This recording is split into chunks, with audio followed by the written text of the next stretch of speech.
नमस्कार साथियों, मैं जिक्के भाई रविंद्र सर। और आज प्यारे बच्चों हम पढ़ेंगे हरियाणा के तीसरे मुख्यमंत्री के बारे में। हरियाणा के तीसरे मुख्यमंत्री थे जिनका नाम था चौधरी बंसीलाल, और इतने महान व्यक्ति थे कि इन्हें हरियाणा का विकास पुरुष, लौह पुरुष बहुत सारे उपनामों से जाना गया। बहुत सारे कार्य किए थे। अगर बात करें ड्रिप सिंचाई की तो वो भी इन्होंने शुरुआत की थी। हरियाणा में नहरों का जाल बिछाया, सड़कों का जाल बिछाया, शराबबंदी जैसा कानून लेके आया।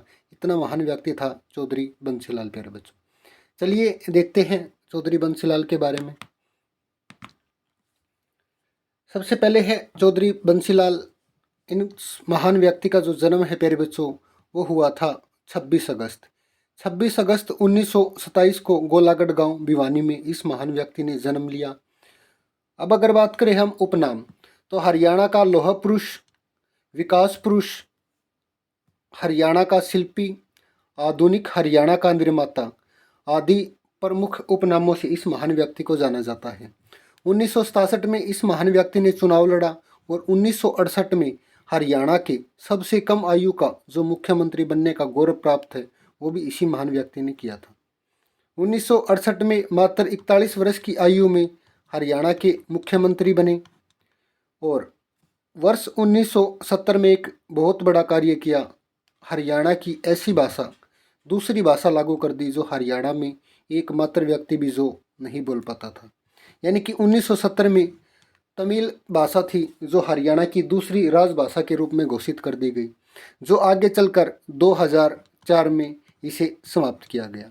2004 में इस भाषा को समाप्त किया गया दूसरी राजभाषा के रूप में से, और 2010 के अंदर हुड्डा सरकार में हरियाणा की जो दूसरी राजभाषा है वो दूसरी राजभाषा जो बनाने का कार्य किया था उस राजभाषा का नाम था प्यारे बच्चों पंजाबी, जो आज भी हरियाणा की दूसरी राजभाषा है। तो हरियाणा की दूसरी राजभाषा पंजाबी कब घोषित की गई? तो 2010 के अंदर की गई थी।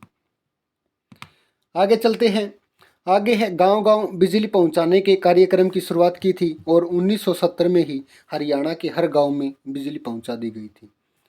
1975 से 1977 तक केंद्र सरकार में रक्षा मंत्री के पद पर रहे। बहुत बार एग्जाम में क्वेश्चन पूछा गया है, हरियाणा के कौन से व्यक्ति थे जो 1975 व 77 के अंदर केंद्र सरकार में रक्षा मंत्री का पद संभाला।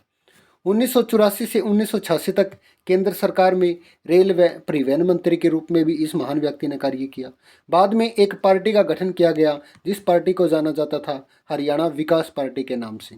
हरियाणा विकास पार्टी की स्थापना की और जो स्थापना की थी वो की थी 1991 के अंदर। बाद में वर्ष 2004 में कांग्रेस में इस पार्टी का विलय कर दिया गया और जो ये पार्टी थी, इस पार्टी का जो चुनाव चिन्ह था वो चुनाव चिन्ह था लड़का व लड़की। आगे देखते हैं शराबबंदी कानून। एक बहुत बड़ा कानून हरियाणा की महिलाओं के कहने से एक कानून लेके आई जिस कानून का नाम था शराबबंदी कानून। ये जो शराबबंदी कानून है ये कानून लागू किया गया था 1 जुलाई 1996 को और जो समाप्त किया गया 1 अप्रैल 1998 को। इस कानून को समाप्त कर दिया गया। बहुत बार एग्जाम में ये क्वेश्चन पूछा गया है। बहुत सारे दुष्प्रभाव हुए जिस दुष्प्रभाव के कारण हरियाणा में जो शराबबंदी कानून है 2 वर्ष के अंदर ही इसे समाप्त करना पड़ा। इस महान व्यक्ति ने जो अपना अंतिम सांस लिया था वो लिया था 28 मार्च 2006 को दिल्ली के अंदर। और फिर वर्ष 2014 में भिवानी के अंदर एक विश्वविद्यालय की स्थापना की गई। वो इसी महान व्यक्ति के नाम पर की गई जिसका नाम रखा गया चौधरी बंसीलाल विश्वविद्यालय। फिर चौधरी बंसीलाल क्रिकेट स्टेडियम की स्थापना की गई और ये जो लाहली गांव पड़ता है रोहतक के अंदर इसकी स्थापना की गई। तो रोहतक के अंदर स्थापना की गई थी चौधरी बंसीलाल क्रिकेट स्टेडियम की। बहुत महान व्यक्ति थे हरियाणा की और बहुत सारे महान कार्य करने का जो कार्यक्रम चलाया था वो भी इसी महान व्यक्ति ने चलाया था। सबसे कम आयु में मुख्यमंत्री बने थे। अगर बात करें जो भिवानी बोर्ड है, इसे भिवानी में स्थानांतरित करने का जो श्रेय है वो किस महान व्यक्ति को जाता है? तो वो भी चौधरी बंसीलाल को ही जाता है। आप कमेंट बॉक्स में एक क्वेश्चन का आंसर जरूर दें कि जो भिवानी के अंदर हरियाणा विद्यालय शिक्षा बोर्ड को स्थानांतरित किया गया था वो किस वर्ष किया गया था। तो चलिए आज की क्लास में इतना ही। अगर आपको हमारी वीडियो अच्छी लगी, पसंद आई तो कृपया लाइक, शेयर व कमेंट अवश्य करें। धन्यवाद। जय हिंद, जय हरियाणा। फिर मिलते हैं अगले मुख्यमंत्री के साथ। जिसका नाम है बनारसी दास गुप्ता। धन्यवाद।